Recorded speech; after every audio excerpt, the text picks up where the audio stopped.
Hola a todos, soy Nicolás Gamboa, estudiante de medicina del cuarto año, y esta es mi presentación de endocarditis. Dentro de la presentación de endocarditis vamos a eh, abarcar distintos puntos, como ya sea la definición, la clasificación, la etiología, la clínica, el diagnóstico y el tratamiento de esta endocarditis, ¿no? Dentro de la definición, vamos a ver que la endocarditis va a ser una inflamación del revestimiento interno de las cavidades y de las válvulas del corazón, es decir, del endocardio, que por lo general se va a deber a una infección bacteriana, ya sea fúngica u otros gérmenes que van a entrar al torrente sanguíneo y se van a adherir a las zonas dañadas del corazón. Dentro de su clasificación, podemos dividirlo tanto por su localización o por la afectación, ¿no? En este caso, una endocarditis en válvula nativa, es decir, una válvula propia del paciente que la va a tener desde que ha nacido, como ya les había dicho, localización, válvula propia del paciente, ¿no? O una endocarditis en válvula protésica, que van a ser pacientes que van a tener recambios valvulares o una válvula artificial, ya sea mecánica o biológica. Y esta se va a subclasificar en una endocarditis temprana, en los primeros 6 meses postquirúrgicos, o en una tardía que va a ser más de 6 meses y va a ser la forma más letal o más mortal o más grave de la endocarditis de la válvula protésica, ¿no? Y según su localización como una endocarditis derecha, que va a afectar principalmente a la válvula tricúspide. Y frecuentemente va a ser más en usuarios de drogas por vía parenteral, ¿no? Y endocarditis relacionadas con dispositivos, que ya sean dispositivos eléctricos cardíacos implantables, ¿no? También vamos a encontrar esta clasificación mucho más sencilla, que va a ser una clasificación por certeza diagnóstica, que va a ser una clasificación definitiva, donde se van a cumplir tanto las clasificaciones de los criterios mayores y menores de esta patología. Una posible, que va a haber una evidencia marcada, pero no se va a categorizar como una endocarditis definitiva, y una descartada, que va a ser eh, donde existe un diagnóstico alternativo firme, es decir, hay otra causa, otra etiología para este cuadro, o una resolución clínica mucho más rápida de lo habitual, ¿no? Dentro de la etiología, vamos a ver, como ya les había comentado, una etiología ya sea de válvula nativa, de válvula propia, es decir, que se va a subclasificar en aguda, que va a ser menor a 2 semanas, eh, y su mayor agente etiológico va a ser el S. aureus. Una subaguda, que va a ser mayor a 2 semanas, que, bueno, en el 50% de los casos se va a dar por el S. viridans. Y crónica, una crónica que va a ser ya sea de duración de años o meses, y que normalmente se va a dar por otra bacteria, como ya sea la Coxiella burnetii, ¿no? Y las válvulas protésicas, que va a ser, como ya les había comentado, una subclasificación en temprana y tardía, ¿no?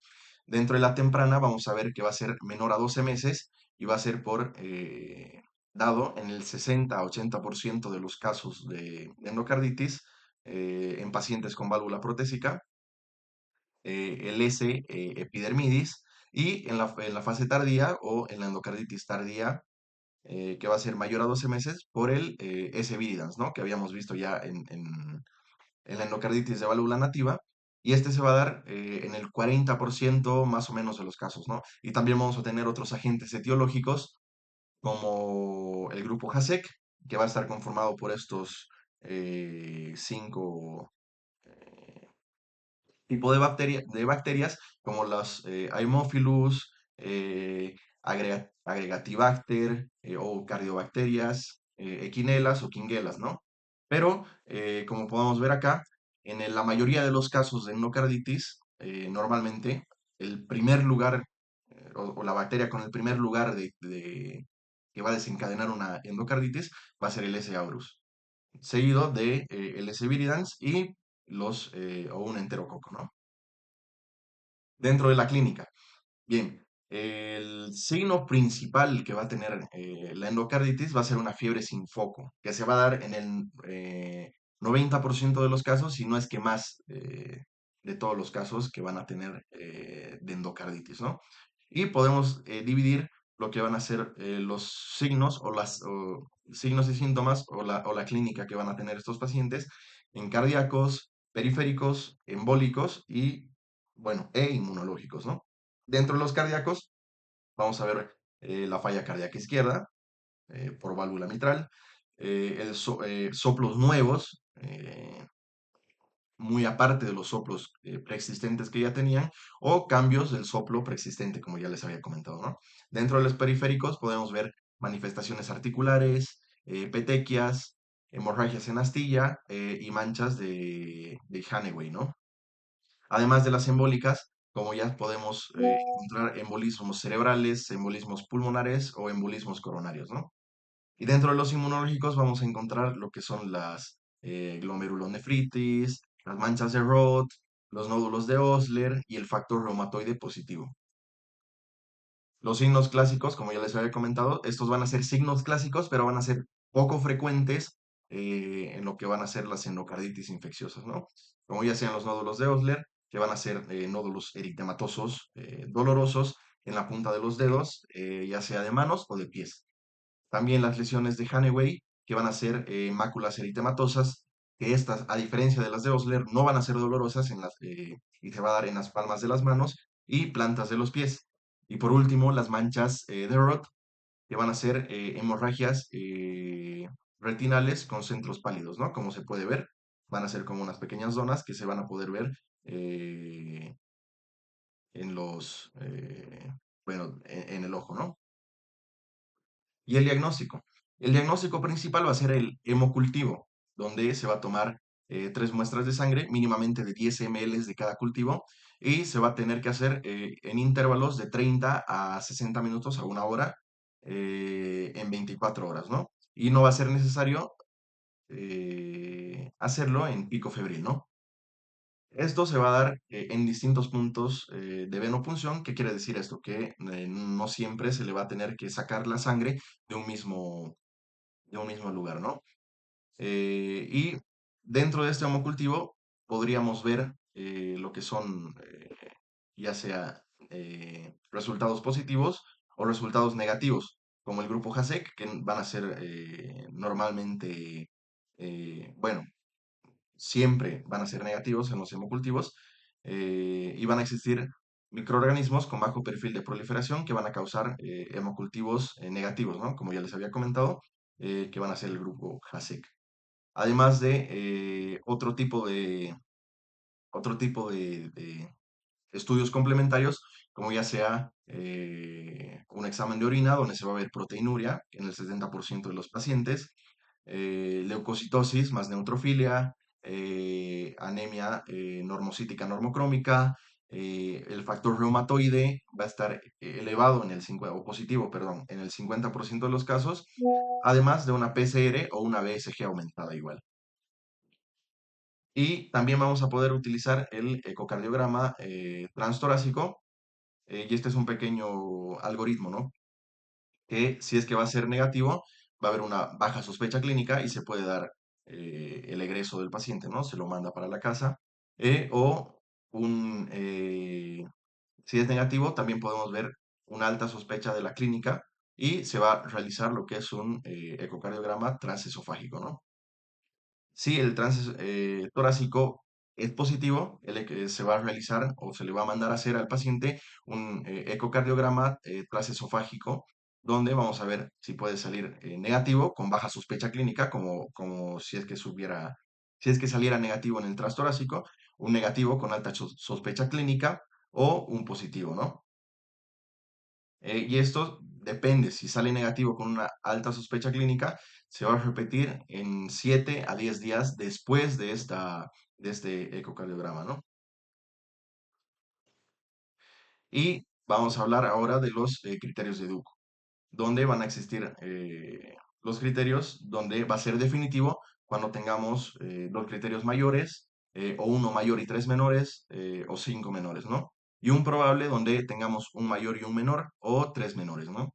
Dentro de los criterios mayores vamos a tener dos o más hemocultivos positivos con microorganismos típicos con 12 horas de separación.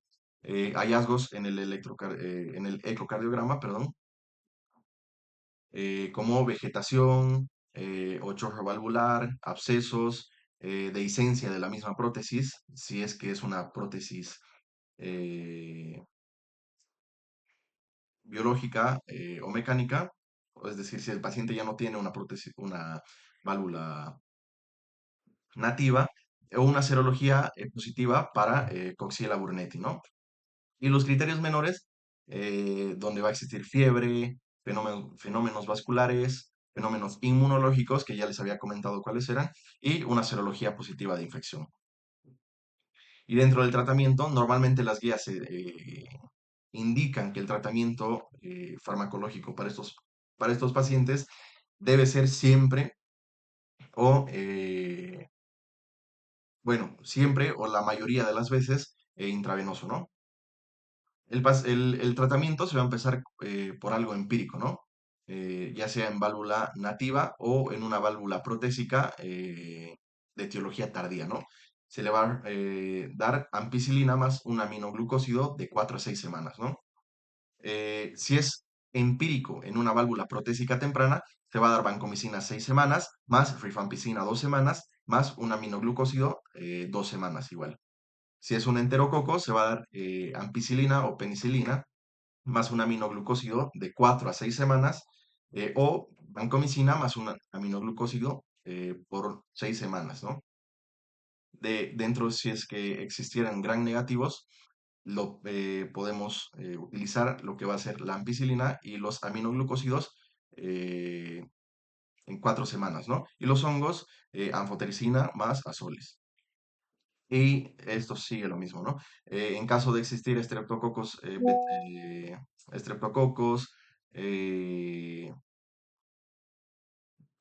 se va a dar penicilinas por 4 semanas o penicilinas más aminoglucósidos por 2 semanas, ¿no? Si es que el paciente tuviera alergia a la penicilina, se va a dar vancomicina por 4 semanas. Dentro de los estafilococos en válvulas nativas, se va a dar dicloxacilina por 6 semanas más gentamicina por 5 días. Y dentro de los estafilococos en válvulas protésicas sensibles a oxacilina, se les va a poder dar dicloxacilina 6 semanas más rifampicina 6 semanas más aminoglucósidos por 2 semanas, ¿no? Y eso sería todo. Gracias.